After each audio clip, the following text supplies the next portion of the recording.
Hi everyone, I'm James Lim, founder of the Property Plus system, and today I shall be talking about using Sun Tzu's Art of War in real estate investment. Now, Sun Tzu's Art of War has been a very interesting book for me, and I've read that during the university days. And I've been using some of the concepts taught when I actually bought my investment properties. So let's go ahead and let's talk about it.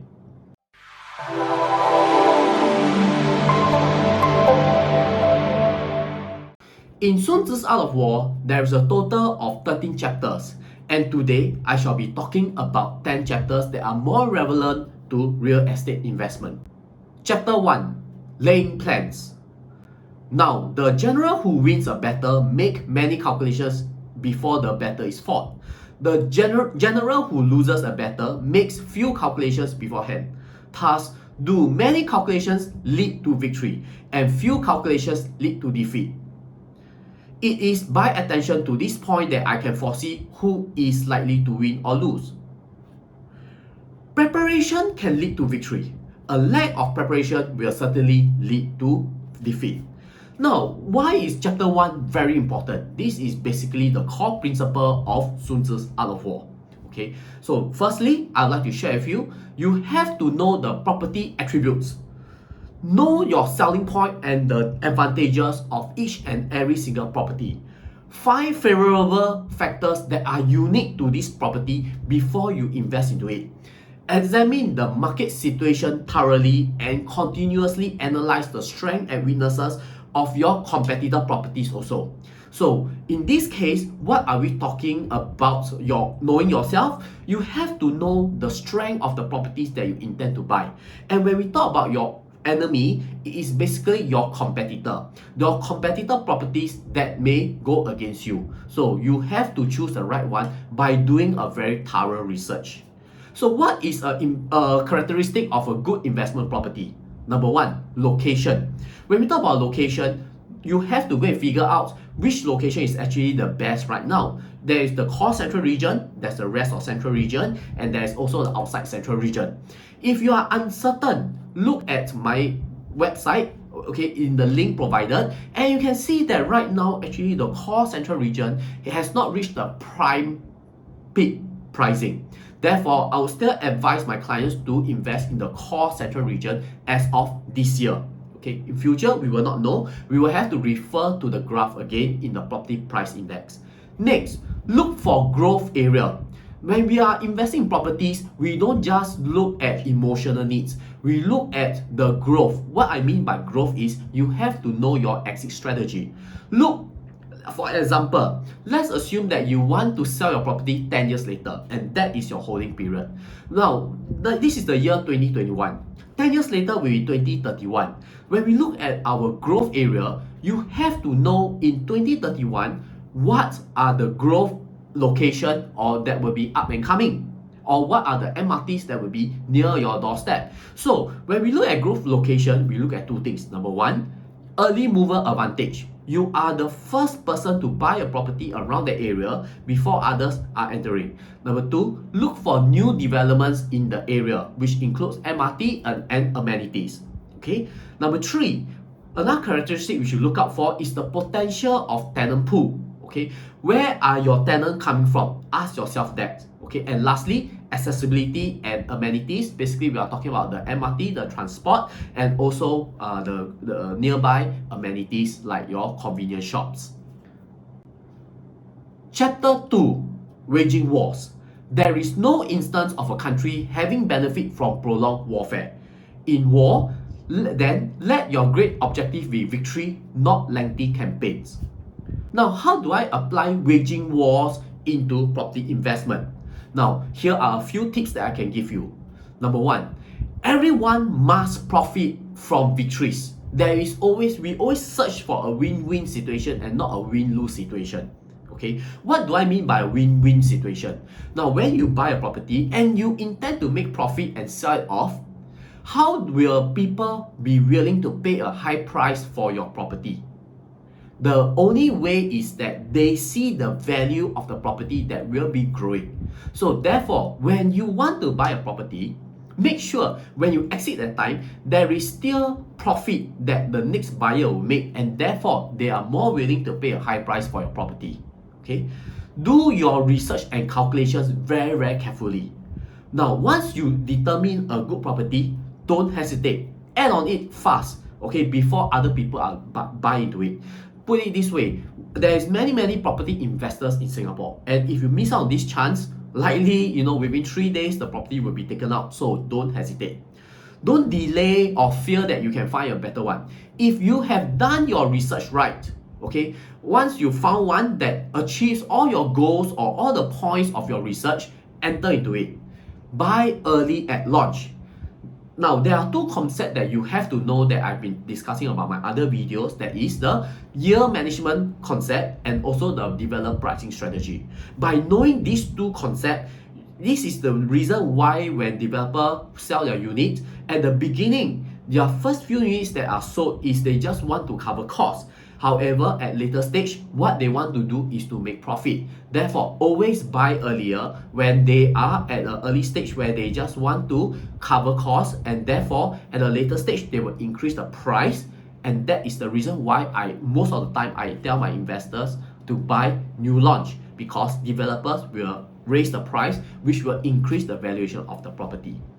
Last one, research and calculate if your main objective, and don't let emotion enter into it. Your objective is to win, is to make money, not to waste time and spend time on looking at many properties. Chapter 3, attack by strategy. Strategy flows naturally from knowing the capabilities of your army and that of your opponent. Hence the saying, if you know the enemy and know yourself, you need not fear the results of 100 battles. If you know yourself but not the enemy, for every victory gained, you will also suffer a defeat. If you know neither the enemy nor yourself, you will lose in every battle. Strategy is the logical outcome of self-study, self-mastery, and observation of your opponent. Knowing yourself. A lot of people do not know themselves. They just want to buy a property, and the main question they ask me is, will it make money? That is not the right question that I would ask. In fact, when I rebut them back, my first question that I'll ask them is, what is your exit strategy? How long do you want to hold on to this property? And most of the time, they are not able to answer me. Therefore, let me share with you this concept. Knowing yourself. Your holding strategy is to know whether you can enter at the right price. So therefore, when you buy a property, you have to search not only when this price is it correct, you have to look at the surrounding area to know whether the price is right or not. Okay, holding strategy. Now, this is talking about rental demand. When you are able to hold this property, you must be able to rent it out. So therefore, you should also be researching on how the tenant pool around this location. Exit strategy. Ask yourself this, when you want to buy an investment property, when do you want to exit? Because this is very important. By looking at when you want to exit, you will know, you can actually look at the master plan to see the future growth of this particular location, and you will know that when is the right time for you to exit. Okay. Lastly, your safety net. So what is your holding power and the protection that is there available for you? If you are uncertain, ask these questions every time when you speak to an agent or when you are looking at a new property. Knowing your enemy. In this case, what is the enemy referring to? It is referring to your competitors' properties. Alright? So, when you buy a property in this location, definitely there will be neighbors that have the same buildings around it. So, what are the research that you have to do? You have to look at your price of the rest of the property, the lease of the property, the unique selling point of these properties, and the developer. Okay, because this will come into the house quality of finishing. So all these are important factors that you should be looking at. Okay, other things of knowing your enemy is like when you are selling a property, you want to fetch a high price for your buyer. Therefore, you need to know the profile of your buyer and also where are the tenants coming from. Now, terrain. Knowing your terrain. So what do I mean by terrain? These are the three factors that I look at in terms of terrain. Number one, Singapore economy and GDP. Okay. Number two, bank interest rate. And number three, market cycle. Now, these terrain are what we call the natural elements that we are not able to control. But however, if we can time it right, we will know when is the right time to enter the market. Discussing more about the objectives of your buyer and seller, you have to know that when you buy a property at a time, it must have the right fundamentals. So when you want to buy a property or when you are selling a property, you have to ask this question: is this buyer buying for own stay or investment? Some properties are very good for own stay, while some properties are more suitable for investors. So you have to know your buyer first, okay? And you should, after profiling your buyer, you should also be knowing your buyer's potential budget. So by knowing your enemy, you are actually looking at finding out what is your age range, your profiling your job, your occupation, and likely your income. And then from there, from your income, you can actually extrapolate or to calculate roughly what is your budget, and then you can actually sell to them. Let me give you an example. For example, a Well-Hill residence was recently launched near to Great World City. So I think that this is actually a very good property because in the few years down the road, there's going to be a new MRT down the doorstep. Okay, when I profile this group of buyers, I profile them as basically singles or dual income earners, unlikely to have kids because of the high cost of living in the CBD area, in the Great World area and in the District 9. And likely your income is roughly, I would estimate roughly 8 to 10k per person. So 2 working adults, unlikely to have kids. Therefore, when I do my calculation that time, this calculation is that they can actually afford a 1.6 to 1.7 million. And when I'm looking into this property, I would tell my client to go for a 2-bedroom, maybe buying at maybe 1.4, and then you can sell it for 1.6 in future 5 years down the road. So that is the plan that I have for them. Okay, and when we talk about buyers and seller, when we look at own stay, okay, people who are buying for own stay, you have to focus on these 3 things. Number 1, focus on capital appreciation. Number 2, they are looking at the long-term investment horizon. So your target is roughly 10 years or longer. And number 3, they are not so much concerned with minor fluctuations in the market. Okay, so basically we don't look at short term, we look at longer term period. But for investment, it is a bit different. For investment, we look at return of investment. Number 2, we look at rentability. Number 3, we look at capital appreciation. And number 4, the investment horizon is actually shorter term, around 3 to 5 years. After 3 to 5 years, they will sell. So what am I discussing over here is that you should also, just now what I've discussed is that you should profile your buyers and tenants. Location is important. Know how close or how far away is your workplace. You have to profile that. Okay, accessibility. How are these people going to travel to the MRT station, or how are they driving to work? So for example, a Well-Hill residence, as what I gave you an example just now, I profile them as young couples who prefer to live in District 9, nearer to the city area, where they don't cook, there's a shopping mall nearby, which is walking distance, and they are unlikely to own a car. They will rather put their money into property. So therefore, distance to MRT must be very important for them. So other things to look out for is like amenities, where we talk about the shops, restaurants, supermarket, schools, whether it's that international schools or good local schools nearby, and of course your lifestyles. Lastly, you should also look at your profile budget, your buyer's budget. Chapter 4, tactical dispositions. Hence, the skillful fighter puts himself into a position which makes defeat impossible, and does not miss the moment for defeating the enemy. It is in war the victorious strategist only seeks battle after the victory has been won, whereas he who is destined to defeat first fights and afterwards look for victory. In chapter 4, you have to ask yourself this: what are your tactics when it comes to investment? Why are you investing? Okay, are you investing because of rental, or are you looking for capital appreciation? So there isn't a property that has the best of these two. It is impossible to find. Most of the time, it is one better than the other. Now, when you are looking for a property, are you looking at a more defensive or offensive property? The tactics used in defensive is very different from those that is used in offensive. And when do you want to exit? These are the questions you have to ask yourself. In this example, your army is your money, okay? And when you have done your research to utilize them properly, you will be able to go far. So ask yourself this when you're looking for investment property. Are you looking for rental or capital appreciation? Chapter 6, weak points and strong. Therefore, the clever combatant imposes his will on the enemy, but does not allow the enemy's will to be imposed on him. So, in war, the way is to avoid what is strong and to strike at what is weak. In chapter 6, your enemy is actually your property. Okay, so you have to know the strength and weaknesses of your property when you intend to sell them.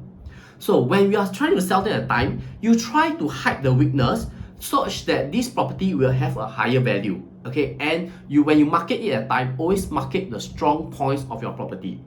During negotiation, find the reason why a buyer is willing to pay a property high price for your property, or the main reason why they want to buy from you.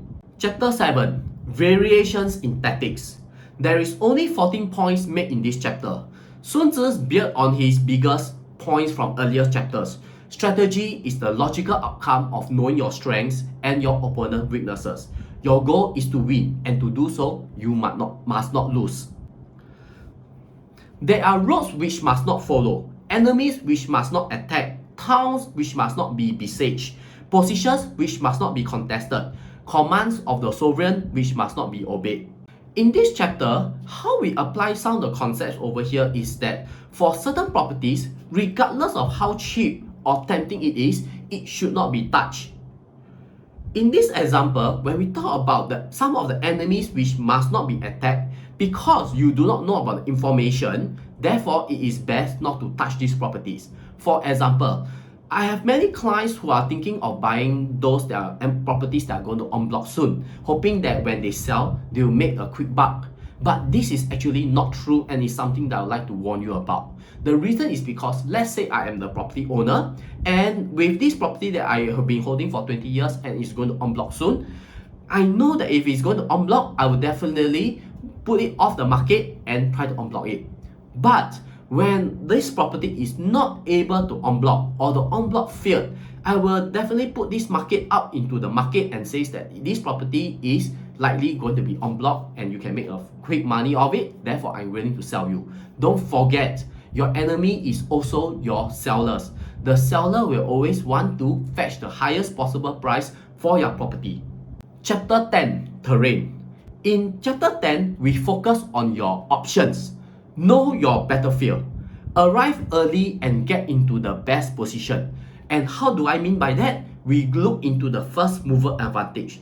The first one to enter into the market will always wins. Okay, and this we talk about the developer pricing strategy. In questionable markets, let your competitor enter first to determine whether there's such opportunity exists. Now, when we talk about terrain in this chapter, we would like to ask, okay, some of the options that you have is residential property your only option? Have you considered others like commercial, industrial, or even overseas properties? What other forms of financial options are there for you? Okay, besides taking a housing loan, have you also talked about pledging or unpledged loan or equity loan? Are there other ways to avoid ABSD? Okay, and there are actually 6 ways to avoid ABSD, and I shall link these 6 ways in one of the articles in the link below. Chapter 11, the 9 situations. The principle on which to manage an army is to set up one standard of courage which all must reach.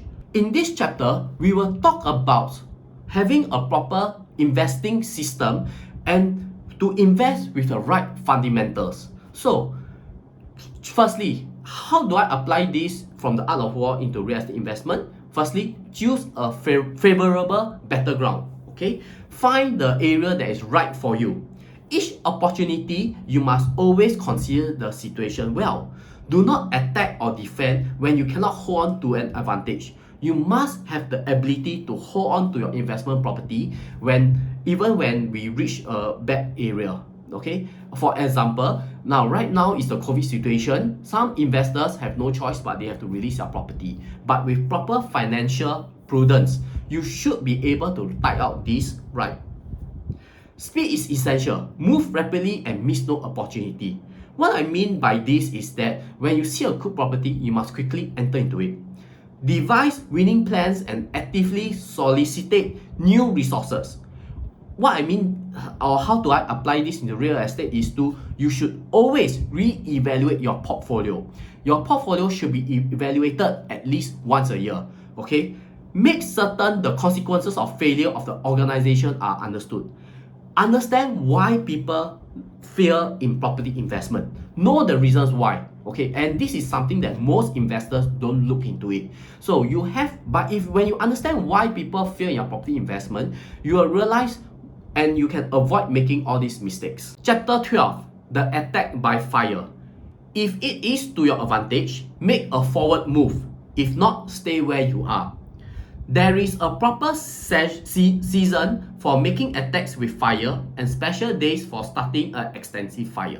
Now, before making your move, you have to know what are the nature. Okay, make use of the nature. And when we talk about nature, we talk about in the investment context, we know you should be talking about things that you cannot control, which is your URA Masterplan. Always look into it. Number 2, the bank loan. And number 3, the property price index, PPI. Attack only when you see an advantage. Now, before you buy, you must know when is the best time to attack. When is the best time to enter into market. And normally these are the time where people are struggling or when developers are actually struggling, and it's actually the best time to enter where you can have a discount and you are buying something that is actually undervalued or underpriced.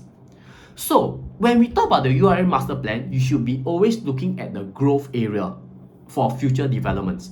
When we talk about the future growth area, we talk when there is a growth area, this will add into the value of your property in future. New businesses and new lifestyle centers will also increase tenant pool. For example, the SGH Medical and Research Center and or the Greater Southern Waterfront. These areas will be developed in 2030 onwards, and with these developments, if you buy close to these locations, definitely the price of this property will appreciate a lot. With strong tenant pool, it will be easy to rent out. And when it's easy to rent out, it will also be easy to sell. And when it's easy to sell, there will be a higher capital appreciation. So you must have multiple exit strategies planned out. Let me give you an example. In this slide which I do for my client, this is an example which I help my client do when they are comparing a few properties. So you should be looking at this exit strategy planning. So you can see that I listed here four projects over here, and I look at the urban transformation over here. I look at the distance of the MRT, I look at the school and the business center that's nearby, and I look at the exit strategy. When can this person buy this property, when they can exit out, and you can see that each of them have multiple exit points. So these are some of the examples in which our properties that I would actually recommend my clients. Last chapter, in Sun Tzu's Art of War, he talked about the using of spies. In the final chapter, Sun Tzu tells how spies, those that provide data and insight about the capabilities of the opposition, are to be used to win battles. Thus, the highest form of generalship is to balk the enemy's plans. The next best is to prevent the junction of the enemy's forces. The next, in order to attack the enemy's army in the field, and the worst policy of all is to besiege walled cities. Basically, what we are talking about is good information is critical to success. This information must come from those who know the situation. And who are they who know about the situation? Basically, what this chapter is talking about is be nice to your agents, your consultants, your bankers and lawyers, because they are the ones who will give you the proper research. The final quote I have for you here is, hence, it is only the enlightened ruler and the wise general who will use the highest intelligence of the army for purposes of spying, and thereby they achieve greater results. If the goal of war is to win battles that must be fought, then use the data and intelligence to prevent battles from being fought is the noble purpose. So that's it I have for you. Thank you, so long and bye.